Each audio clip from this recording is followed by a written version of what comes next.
Hola Nuria, ¿qué tal? Hola, ¿Cómo Ernest, estás? muy bien, estoy Bueno. muy contenta.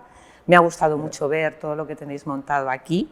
Maravilloso el servicio que dais a los talleres. Vamos, un Yo- reto para ayudarles en su modernización y para estar a la altura de cualquier necesidad que tengan en cuanto a información técnica. Como ves, aparte de las instalaciones que has visto y que muchos de los espectadores seguramente ya la han visto, y lo que hacemos y para qué trabajamos y esta vocación que nos lleva, también hacer este tipo de entrevistas, que estamos en este primer Reflexiones de la segunda temporada, y iba a decirte gracias otra vez, pero ya te digo que es un honor tenerte aquí, porque de lo que me han contado podría resumirte en dos palabras, ¿no? O en dos motes quizá, ¿no? Que eres hija del recambio y eres la periodista. Sí, y estoy muy orgullosa de ello. Llevo más de 40 años en el sector.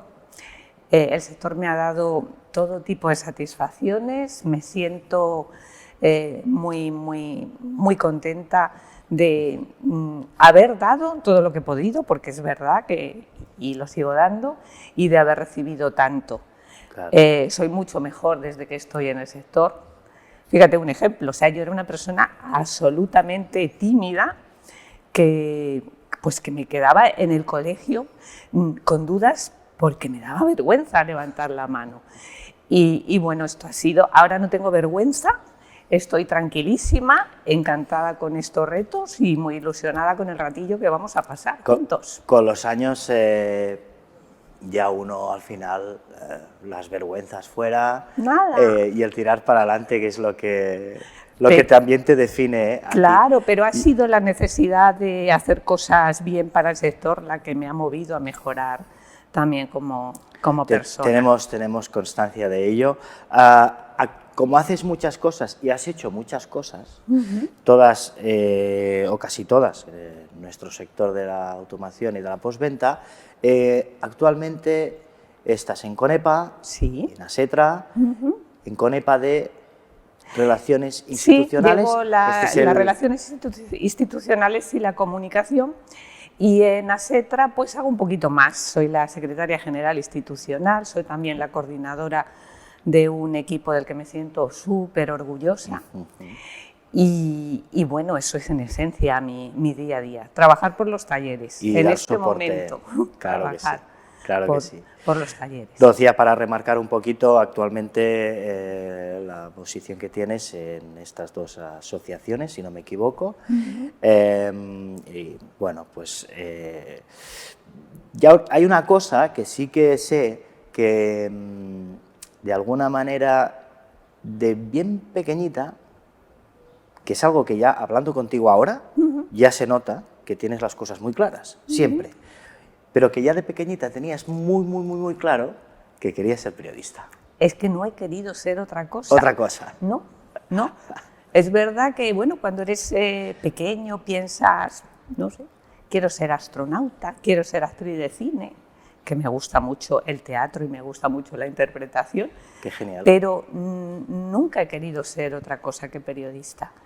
¿Y esto por algo? Pues no tengo ningún antecedente familiar. Es verdad que en casa mi abuelo, mi padre leían siempre el periódico y que había mucha prensa femenina también a mi alcance, y a mí me gustaba mucho ver las fotografías, ver los pies de foto, ver los titulares. El periódico, cuando era muy pequeñita, se me hacía, claro, más duro. Yo recuerdo aquellos periódicos tan grandes de aquella época, aquellos tabloides, con muy poquita foto y mucha letra. Pero enseguida empecé también a leer la prensa diaria, claro. Me gustaba mucho la actualidad y me gustaba mucho escribir. Claro, es que yo por eso te preguntaba, digo, quizás, pues no sé, es porque cada día recibías el periódico y lo leías con algún familiar tuyo o con tus padres, o bueno, que al final es algo que es bonito porque ya lo tenías como dentro. Claro, claro. Y era, ¿no? Me gustaba... Lo sacaste a relucir. Me gustaba mucho escribir. Yo, que no se me dan bien muchas cosas, porque soy bastante torpe para muchas cosas, pero sí que reconozco que para hablar y para escribir he sido bastante precoz. Hablaba con 1 año y poco bastante bien. Creo que resultaba hasta chocante mi tono de pequeñita. Comencé a leer a los 3 años, entonces enseñaba a leer pronto. Luego, cuando he tenido hijos, he visto que ahora la tendencia es ir un poquito más después, hasta los 5 o 6 años te preparan, pero hasta los 6 años no lees bien. Yo leí bien mucho antes. A los 5 años escribía cuentos. Ahí voy a hacer un paréntesis. Sí. Porque lo sé. Sí, bueno, a ver. Si te digo La princesa... Sí, de los cabellos de oro. De los cabellos Ese de oro. es mi primer cuento, sí, sí. ¿Escribiste un cuento sí, de sí, pequeñita? Sí, sí, escribí muchos cuentos. Me acuerdo de ese porque fue el primero, anduvo mucho tiempo por casa y luego ya le perdí de vista. Claro. Y me lo ilustró mi madre, me acuerdo. La princesa con el pocito al lado, no me acuerdo muy bien, era un dibujo de mi madre. Y nada, también me gustaba mucho dibujar. Claro. Entonces yo me hacía mis revistas en papel de cuadros. Las fotografías, es verdad, eran revistas, ahí estaba influida por ese ambiente de la prensa del corazón. Las princesas en el palacio, pero el pie de foto, la entrevista, el sumario, me llama la atención porque eso sí que lo tengo. Sí ¿Esto estamos hablando de cuando tenías 5 añitos? Sí, a lo mejor alguno más ya. Pero todo muy bien estructurado, sí, ¿no? Sí, muy bien estructurado. Porque al final hacer una revista, y lo sabes, sí. tiene que tener un contenido sí. estructurado. Sí, con un... la maquetación. Claro. Ya me gustaba todo eso, que me ha seguido gustando durante muchos Esto años. se te daba bien, que es todo lo contrario que los temas tecnológicos. Sí, los temas tecnológicos. Yo además... ¿Qué pasa con los temas tecnológicos? Es que soy bruta. Es que me acuerdo que mi madre me decía cuando cambiaba los pañales a mis hijos, ¿por qué eres tan brusca? Bueno, porque la psicomotricidad fina no la tengo muy desarrollada, la verdad. Y porque no se me dan bien. Y también tengo que decir porque he estado rodeada de gente muy buena. En cuanto al tema tecnológico, mi padre era muy manita, se le daba bien la electricidad, se ponía todo. Mi hermana es muy técnica, mi hermana es ingeniero aeronáutico y lo que yo no sabía hacer me lo hacían ellos. Me acuerdo, con las cintas de cassette, yo elegía la música. Quiero esta canción, esta, y mi hermana era la que me lo montaba. Yo era incapaz o grabar con el vídeo, series, se me daba fatal. Lo más normal era que me equivocase. Yeah. Y nada. Tú, mientras estabas cursando la carrera de periodismo, te viene esta parte de poder hacer ya las prácticas en su debido momento, o también fuiste precoz en este aspecto? Simplemente... Que va, fue ya cuando estaba terminando la carrera, no había hecho prácticas antes y bueno, me ofrecieron la posibilidad, miento, sí que había hecho antes. No prácticas, me había metido mi primera incursión en el mundo del automóvil a maquetar la revista Autopista. Es que yo sabía algo, sí, yo sabía. Pero fíjate, yo digo, joder, qué lanzada era yo, que me ofrecen no hacer prácticas. Durante 3 semanas cubrir la labor de un maquetador de la revista Autopista. En el turno de mañana, que por la tarde había gente, pero yo me encontré sola, sin haber hecho nunca esa labor, y lo conseguí. O sea, estuve 3 semanas, cumplí los plazos, no me explico cómo, la verdad, pero bueno, se me dio muy bien. Pues eso ya con pasión, con lo cual es el primer, la huella que dejas en el mundo de la automoción es en la maquetación de esta revista Autopista. Curioso, Estamos hablando del año... Pues estamos hablando del año 80-81. 80-81. Sí. Que encima es cuando empezaba un poco la prensa, ¿no? a expandirse un poquito más en el sector de la automoción, Sí. ¿o me equivoco? Sí, no te equivocas. Yo entré en Pueblo, estuve año y medio en Pueblo, haciendo de todo, maquetando mucho, pero también haciendo otras cosas y apuntándome a todo, siendo redactora de cierre, cortando líneas, añadiendo sumarios en el taller, en la época todavía de la linotipia del plomo. Luego pasamos al offset, fue también un cambio tecnológico que me gustó mucho vivir. Y a través de Pueblo enlacé con el sector. El redactor del motor de Pueblo un día vino diciendo que en una presentación había conocido a una persona que necesitaba redactores para unas publicaciones muy determinadas del mundo del motor. Y bueno, pues allí me fui yo y me encontré con que me ofrecían un puesto para trabajar en una revista de talleres y que ya llevaba como en torno a un año y pico, esto fue en el año 83, y una revista de recambios que llevaba, me parece que un número o 2 números. Bueno, yo que tengo que reconocer que aquello me sorprendió muchísimo, porque en aquel momento lo que nos enseñaban en la universidad sobre lo que llamaban prensa técnica o prensa especializada, pues se refería exclusivamente pues a la información de los diarios económicos, a algo del automóvil y poco más. Entonces yo entro en una editorial donde además no solo hay publicaciones destinadas al sector del automóvil, sino a otros muchos sectores muy especiales, a unos colectivos muy concretos. Y bueno, pues nada, hice una prueba y al día siguiente empecé a trabajar. Fue rápido. Qué fantástico. Sí. Esto ya es cuando te ofrecen esta parte de automoción desde Pueblo, pero en Pueblo coincidiste con muchísima gente. Sí. Que aprendiste muchísimo de ellos. Muy interesante, me lo pasé pipa.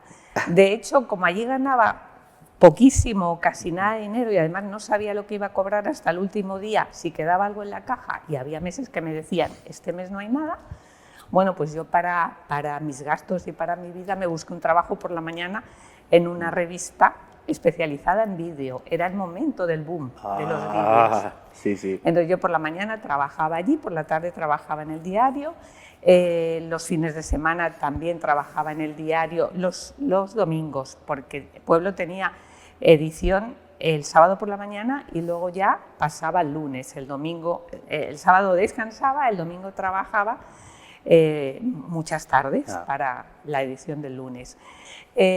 Pero Pueblo siempre fue una escuela de profesionales de la comunicación en aquellos años. Y bueno, yo, sin conocer a grandes figuras de otras épocas, sí tuve la suerte de compartir el día a día pues, con personas de la talla de Javier Martínez Reverte, de Arturo Pérez Reverte, Pilar Narvión, Manu Marlaska, el padre del periodista especializado en sucesos de Antena 3, Mary Carvajal, una extraordinaria informadora de política, Julia Navarro, que entonces era muy jovencita, no había escrito todavía ningún libro, y bueno, así un montón de gente. Son grandes profesores, porque de hecho en la universidad tienes profesores, pero luego cuando vas a hacer prácticas o en tu primer trabajo, vuelve a ser, ¿no?, un poco los profesores de lo que les pasa un montón de ellos. Pues, a los aprendices en un taller mecánico o en donde sea, ¿no? Tu profesor se acaba con... entras en el mundo laboral y te encuentras con toda una serie de profesionales que vuelven a ser tus profesores, ¿no? Bueno, y tienen, pues como dices maravilloso. La experiencia de estar en la prensa diaria me encantó. Bien es cierto que luego creo que di un buen paso, sí, por muchas razones. De hecho, cuando pasaba un tiempo, quedábamos a lo mejor con otros amigos de la carrera y bueno, pues yo estoy trabajando en la tele, que todavía no había muchas la tele era la tele 1 y la tele 2, o que estaban en un medio, que estaban en la radio. Y cuando a mí me preguntaban, y yo decía, pues yo trabajo en una revista de recambios, me miraban un poquito con pena. Y decía mi amiga Tita, que es una reconocidísima periodista del mundo de la cultura, ella era la que lo dejaba claro. Decía, no os preocupéis, que ella ya tiene piso. ¿Vale? Es bueno. Esto es bueno. Y entonces ya empezaban a mirarlo de otra forma. Porque es verdad, es que me compré mi apartamento con 25 años. Llevaba 2 años trabajando. Estos 2 años que, sí. y para poner un poco el contexto otra vez, es cuando desde el pueblo te ofrecen a ir a... No, ya el piso es del recambio, no es del pueblo. O sea, ese piso lo tuve gracias al sector. Ya que sí, pero es cuando ya te consolidaste, ¿no? Sí, empecé muy pronto y con muchas ganas, sin saber nada. Yo siempre cuento como anécdota que empecé a trabajar y me quedé sola porque se fueron todos, no me acuerdo si a Expomóvil o al Salón del Automóvil. Entonces yo me quedé allí, pues viendo las notas de prensa que llegaban, que entonces eran muy pocas, y dándoles la vuelta, porque les dábamos siempre la vuelta. Tuve la ocasión, me llegó un nuevo neumático. Entonces yo empiezo a dar la vuelta a aquello, y claro, neumático, yo no me sabía ningún sinónimo de neumático, y yo no me sabía, ¿qué pongo? Neumático, esto 3 veces neumático en un párrafo y tal. Y bueno, dije, pues vamos, esto de rodamiento que también veo por aquí, esto que rueda, pues nada, y lo puse como sinónimo. Cuando lo vieron y me lo corrigieron, pues dije yo, bueno, esto ya es el final, el principio y el final en 15 días. Pues no, lógicamente esto no. le pasa al mejor profesional. Claro, y ya está. Y entonces, a un chef que empieza como chef le pasan cosas y esto es lo más... Pero esto era equivocar la sal con el azúcar casi. Bueno, no pasó nada, salió todo bien. Y bueno, luego pues tuve la suerte de que me dieran muchas oportunidades de hacer cosas. Entonces venimos de las prácticas, entras en Tecnic Publicaciones y allí es cuando ya entras en el mundo del recambio. En ese momento que venías de hacer prensa diaria, venías de hacer la carrera de periodismo, no sé si querías dedicarte más a otros sectores, pero te quedas como agarrada al mundo del recambio, porque ¿qué ves? Bueno, ya que estamos en un sitio de reflexión, ¿qué viste en este mundo de la postventa? Veo muchas oportunidades para aprender y para hacer cosas en un momento además histórico para el sector. Veo también que es un mundo en el que, como además éramos equipos pequeños, había que hacer muchas cosas. O sea, había que redactar, había que hacer estudios de mercado, había que ir a ferias, había que moderar mesas redondas, había que hacer ponencias, había que hacer fotografías, que a mí siempre me ha encantado la fotografía, incluso en algún momento hasta revelé yo misma en casa. Y luego había una cosa que me encantaba, que me llamó mucho la atención: viajaba. A mí me apasiona viajar. ¿Viste ahí la...? Fíjate, fíjate además, es que pillé unos años maravillosos. Como era la directora de recambios accesorios, enseguida, a los 25 años, me metieron en jurado del automóvil del año, el que hacía ABC, los famosos premios del coche del año. ¿Te acuerdas de cuál participaste? Pues es que estuve varios años. ¿no? Sí, estuve varios años. Como que yo recuerdo el Seat Ibiza aquel, ¿no? Del año... Sí, no me acuerdo. No. Yo lo que digo... ¿Eran los 90 quizá, no? No, esto fue... esa etapa está entre el año 84, 85 y el 88, 89, porque luego lo dejé, no podía. O sea, renuncié porque había que viajar mucho, había muchas presentaciones maravillosas, unos años estupendos. Probabas el coche en sitios geniales de toda Europa. O sea, esto de ser jurado es ir, probar el coche, las prestaciones. En las presentaciones, bueno, maravilloso. Bueno, fantástico, Me lo pasé. Yo no entendía de coches, sigo sin entender. Ni siquiera los coches me gustan mucho, es que no me entusiasman, ¿vale? Pero bueno, yo tenía una presión y una gran responsabilidad, ¿no? Iba como una loca a los periodistas que yo sabía que controlaban, preguntando, ¿y esto qué novedad tiene? ¿Y por qué? Bueno, enseguida te dabas cuenta también de lo que iba. Yo votaba con la mayoría siempre, o sea, es que iba preguntando y el que más me decía, yo decía, hay tantos que van a votar, pues yo me sumo a la mayoría. Y nada, por todo eso fueron años muy interesantes.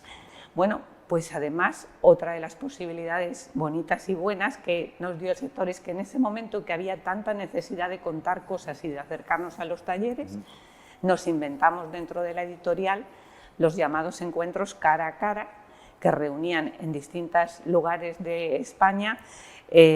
Bueno, pues hacíamos miniferias con conferencias, ¿vale? Pero con conferencias en las que participaban 300, 400 personas en hoteles normalmente. ¿Talleres mayor?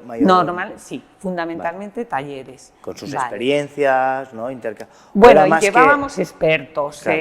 Cómo les va a influir a usted el IVA, el decreto de talleres, qué trae de nuevo, no había normativa sobre talleres. ¿Cómo viviste aquello? Porque era como todo, venga, a partir de aquí cambia una era, ¿no? Sí. Cambian las cosas, cambian las normas, ¿qué pasa aquí, no? Y tú estabas allí para informar a los talleres. Fenomenal, trabajé bestial. Me dio oportunidad de muchas cosas, claro. Por ejemplo, conocí y entrevisté a todos aquellos iniciadores del recambio en España, que venían, muchos de ellos eran hijos, ya eran señores mayores, hijos de gente que reparó en su día carros, ¿vale? Y dieron lugar a el potente desarrollo del recambio en España y fundamentalmente en Cataluña, que fue la cuna. También en aquel momento había una poderosa industria de componentes en España, de empresas españolas de las que ya no queda prácticamente ninguna porque se han vendido a multinacionales y bueno, fueron, ya digo, unos años, o sea, a toda aquella gente que había iniciado el mundo del automóvil, de la postventa en España, les conocí de primera mano, ya muy viejecitos. Y bueno, o sea, creo que me enseñó tanto de lo que había sido la génesis del sector, que también me sirvió para acercarme mucho y para entender que yo estaba evolucionando igual que todo el sector en aquellos años. ¿Lo veías con asombro o con miedo? En plan, no, con miedo el futuro, ¿dónde me he metido? ¿Qué está pasando? No. Nunca, estaba muy cómoda, muy a gusto. Muy agradecida a las oportunidades que tenía, me sentía muy querida, porque como tú bien has dicho, era la periodista. Los primeros congresos de Ancera estaba yo y solo yo, con detalles bonitos, como que estábamos primero en Torremolinos, todo el mundo estaba sentado en su silla y por supuesto, para que yo lo tuviera más cómodo, tenía una mesita para que yo tomara mis notas, allí más cómoda.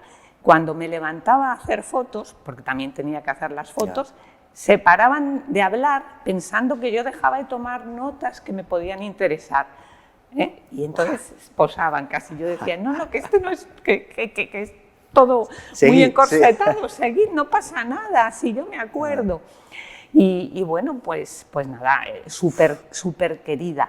Fíjate, cuando todavía no existía ni el fax, yo hacía unas encuestas telefónicas con recambistas de toda España, un día al mes, en el cual les preguntaba cómo les iba su actividad. Sí, luego hacía estudios de mercado, entonces aprovechaba también para preguntarles qué marcas vendían de cada el estudio de mercado de antes, ¿no? Claro, porque era llamar y hablar. Luego el fax ya me ayudó mucho, pero al principio es que no era con el teléfono. Claro, en un día yo podía llamar, pues como mucho, a 50 personas, que ya era mucho en un día, mucho. No os podéis imaginar lo que era. Sí. Y bueno, había veces, claro, que llamaba, no encontraba a alguien y ya hasta el mes que viene no llamaba, no podía volver a llamar. Y casi me echaban la bronca. Oye, que él tenía preparado cosas para ti. el mes pasado y no me llamaste. Y yo, sí te llamé, pero tú estabas en una reunión, no te pude encontrar. Eso me hizo también tener unos lazos de confianza, de amistad súper sólidos. Y que supongo se han mantenido. Actualmente los que regentan estos talleres pues son los hijos, quizás muchos, ¿no? De aquellas llamadas y tal, algo quedará, ¿no? Eran recambistas, con los que llamaban eran recambistas y evidentemente, sí, claro que sí, ahora conozco a los hijos, aquella gente casi toda ya está jubilada desde hace tiempo, algunos ni siquiera están, pero sí. Tus inicios van en paralelo a tus inicios en el mundo del recambio y de la postventa con muchos de estas tiendas, ¿no? Porque claro, pues, fíjate, les has visto la evolución. Mira, casi. Es que a finales de los años 80 estamos en la génesis de los grupos de compra, se decían entonces. Sí. El grupo de compra. Y bueno, pues lo viví con ellos, como luego en los años 90. Yo luego hice el cambio de Tecnipublicaciones, que fue mi primera empresa, a General Ediciones, que además era mi empresa, en la cual yo era socia. Propietaria y socia. Sí, es otro de los regalos que me ha dado el sector. Jamás como periodista, jamás pude imaginar que yo tuviera mi propia editorial. Y bueno, pues fue una experiencia preciosa que duró desde el año 91, un año importantísimo en mi vida, porque además me casé ese año, hasta el año 2006, y lograr una empresa con 40 personas en plantilla, más bastantes colaboradores, estábamos en un montón de sectores y hicimos un montón de cosas bonitas, novedosas a lo largo de los 90.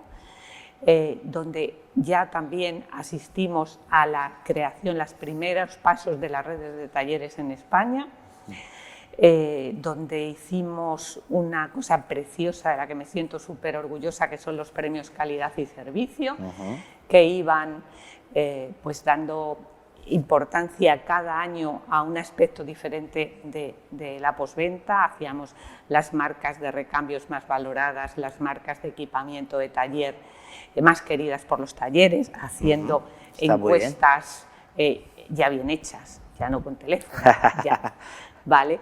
Con datos. Luego hicimos los mejores distribuidores de recambio, 3 de cada zona, con una alfombra roja preciosa, venía todo el mundo a recoger su premio.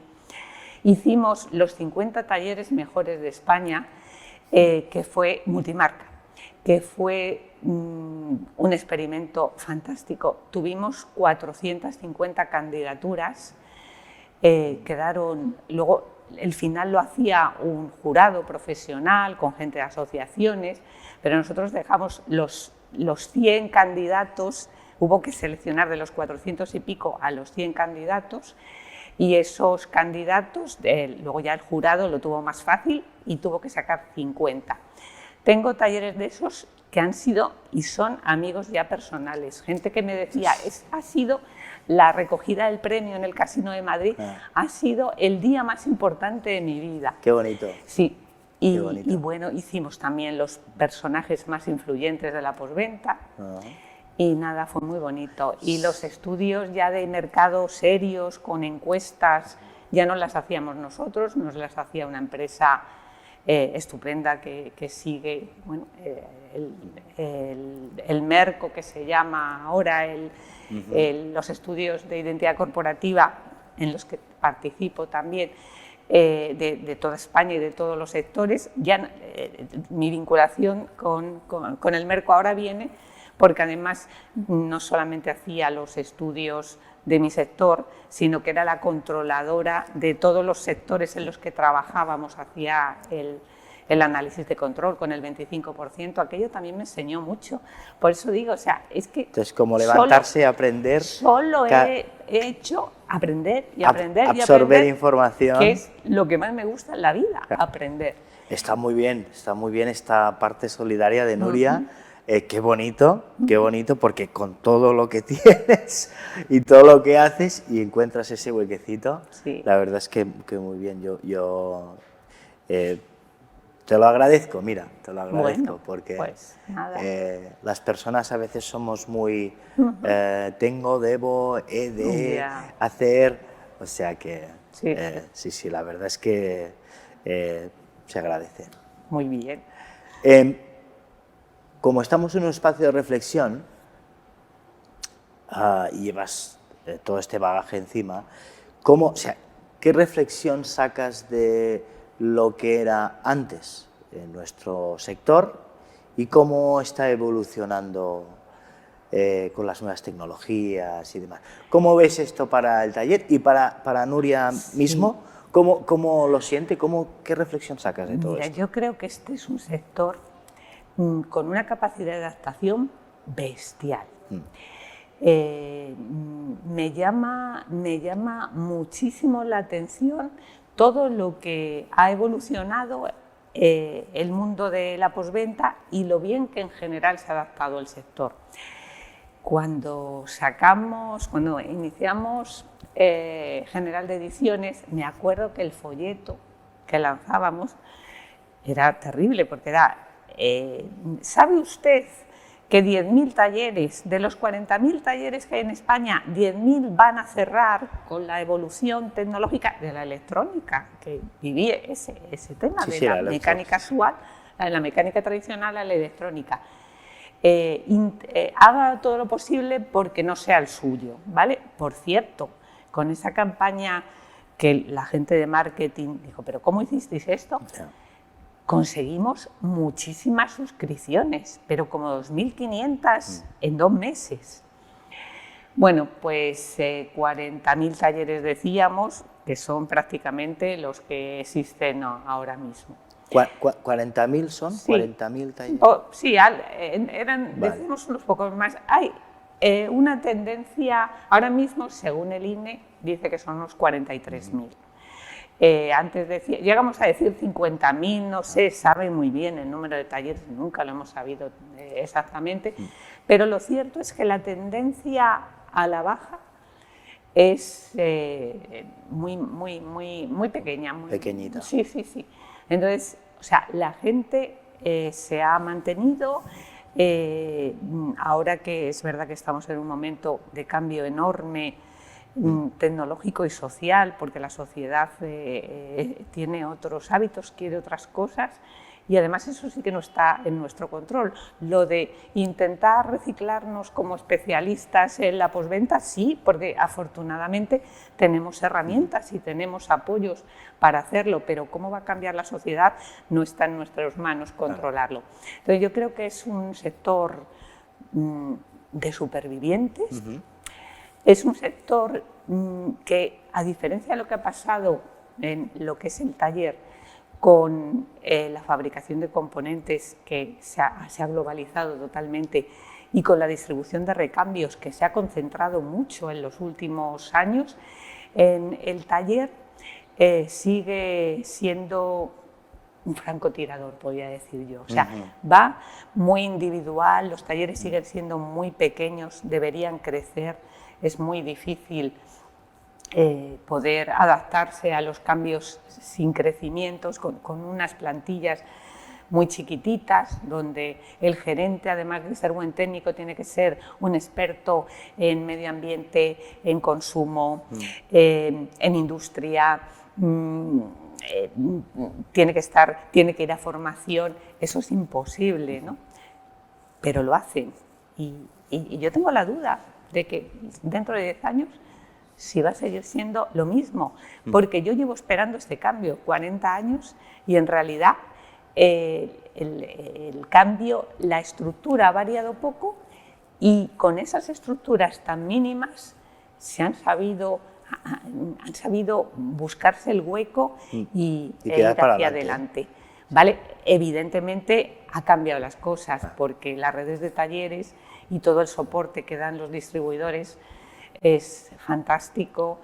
Estamos sí, una hija del recambio que además se muestra orgullosa de lo que el recambio da al taller y bueno, yo creo que el taller cada día lo agradece más.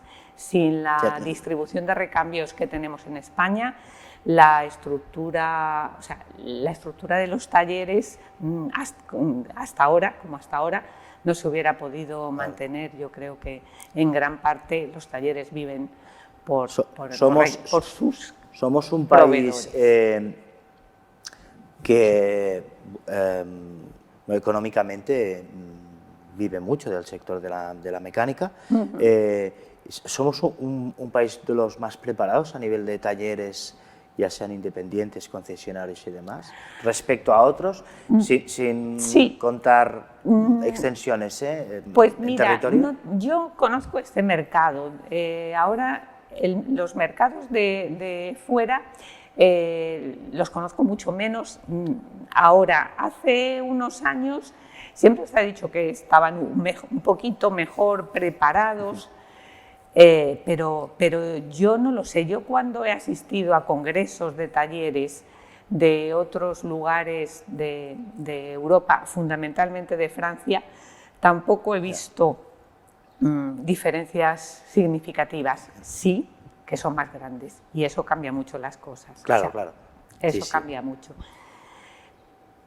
Pero la gente, pero aquí en España, en los talleres, he visto gente, la mayoría, muy entregada, con muchas ganas de hacer bien las cosas, con una gran capacidad de fidelizar a clientes. Y bueno, y fíjate que es verdad que ahora cambia todo y cambia la manera de llegar al taller, y la gente consulta mucho por internet y sabe mucho cuando llega al taller, casi le da en algunos momentos como clases al taller, o le lleva la pieza, o bueno, todo esto. Pero la capacidad de fidelizar a los talleres sigue siendo altísima. Fijaos ahora con las zonas estas de las ciudades de bajas emisiones, pues el problema fundamental que los talleres que nos dicen no es que dejen de trabajar a gente que trabaja, que vive en el barrio y que por tanto sí que puede pasar con su vehículo, aunque sea viejo porque tiene permiso por ser residente, pero los hijos que ya no viven ahí, ya los hijos de mis clientes no pueden venir, pues porque no pueden entrar, a lo mejor con ciertos coches.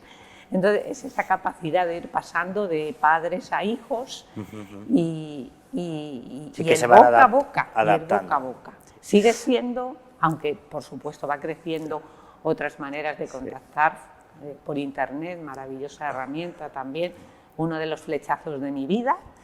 Mi vida tecnológica tiene dos flechazos. La primera vez que di a un ratón en un Macintosh y me quedé privada, y la primera vez que me asomé a internet y dije, esto es una ventana al mundo, qué cosa más maravillosa. Si mi afición es aprender, aquí tendré información para rato. Volviendo a esto de las zonas de las bajas emisiones, las CB, y antes de despedirnos, que estamos muy a gusto, ¿pasó algo en el centro de Madrid? ¿Nuevamente tuviste un soporte? ¿Había una manifestación? Sí, sí. Es una anécdota, bueno, ¿se puede contar? Claro que o se no puede se puede contar. No os podéis imaginar lo que hemos luchado con el tema de que los talleres tuvieran autorizaciones para trabajar aunque estuvieran situados en el centro. ¿Qué sería lo lógico? En Madrid, que en este caso, además nos dimos cuenta que era muy importante porque Madrid era el conejillo de Indias de lo que iba a pasar fuera. Entonces, aunque en el primer momento las zonas de bajas emisiones, en Madrid Central apenas había talleres porque es la zona turística, la Puerta del Sol, el Palacio Real. Ahí no.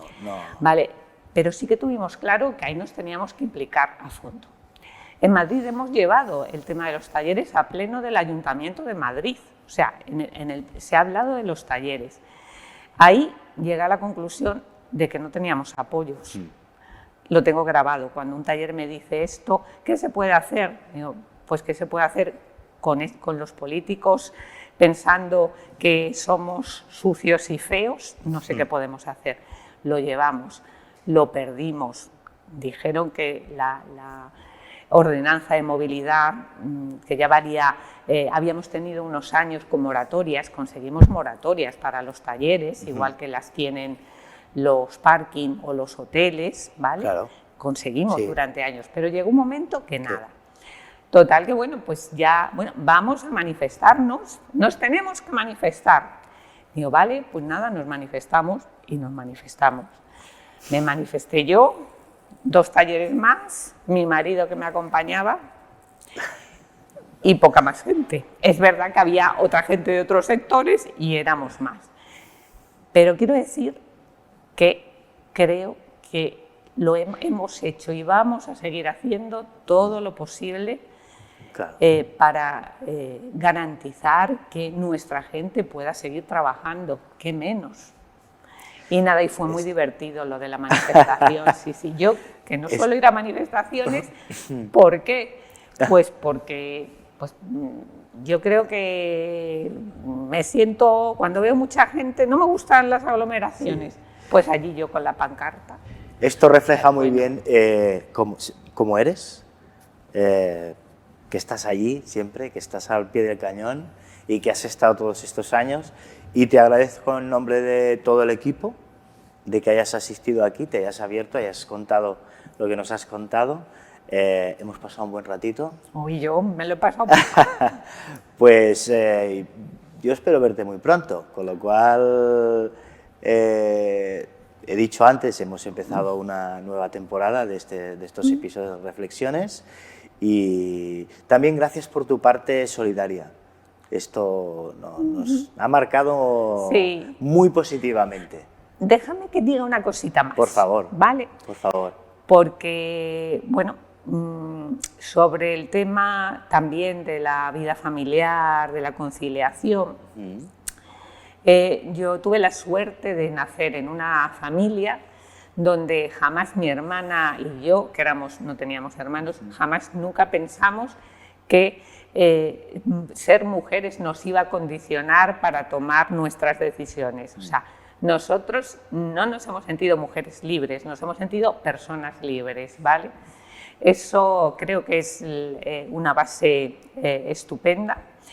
Y luego, y además, pues hemos luego criado niños de la misma manera, ¿vale? La conciliación es siempre complicada, pero se puede, yo he seguido viajando, mucho menos desde que tengo hijos. Es verdad que tienes que verlo, tienes que ver a quién tienes al lado, que también te impulsa a no decir que no, a seguir mejorando como persona y como profesional, con tareas bastante repartidas, pero que se puede ser profesional a tope, se puede ser madre a tope. Yo seguramente de lo que más orgullosa me siento es que yo creo que he sido y que soy una buena madre. Seguramente.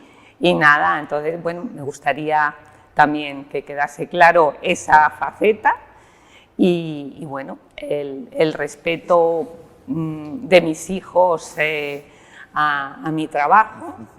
Y nada, en la habitación de mis hijos la sigue habiendo, aunque ya solo un hijo mío vive en casa, el mayor está independizado y el pequeño tampoco creo que tarde mucho, con un avioncito.